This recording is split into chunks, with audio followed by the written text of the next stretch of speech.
ওং নমঃ ধূপায় নমঃ সুগন্ধ পুষ্পে ওং নমঃ দীপায় নমঃ এই সুগন্ধ পুষ্পে ওং নমঃ সরস্বত্যায় নমঃ।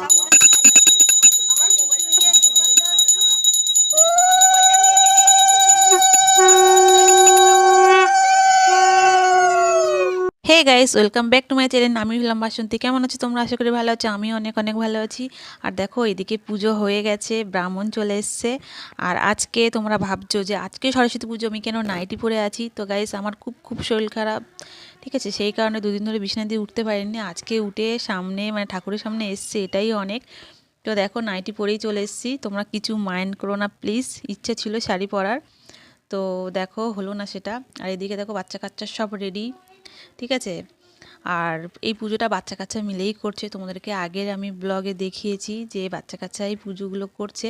কিন্তু বাচ্চা কাচ্চা পুজো যতই করুক, বড়রা তাল না দিলে বাচ্চা কাচ্চারা কোনোদিন এগোতে পারে না। সেই কারণে আমরা তাল দিলাম বলে পুজোটা সুন্দরভাবে সম্পূর্ণ হলো।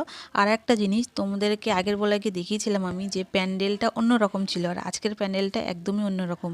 হ্যাঁ গাইস, তো দেখো এরা বাচ্চা কাচ্চাদের তার পুরো কাটা। বাটিতে দে দই।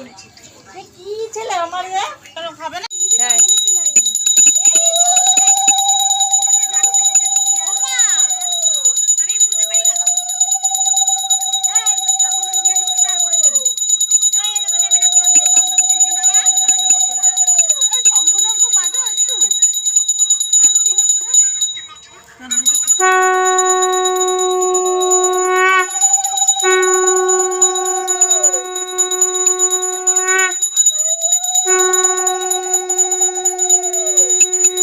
তো বন্ধুরা, আমাদের পুজো পুরো কমপ্লিট, সমাপ্ত।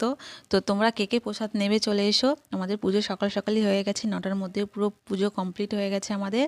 তো ব্লগটা এখানেই শেষ করছি গাইস। পরের ব্লগ পরে আবার দেওয়ার চেষ্টা করব। টাটা বন্ধুরা, ভালো থেকো, সুস্থ থেকো সবাই। আজকে সরস্বতী পুজো সবাই ভালো মতো কাটিও, এটাই বলার ছিল।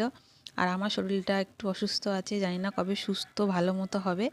তোমরা আশীর্বাদ করো, এইটুকুই। Tata guys.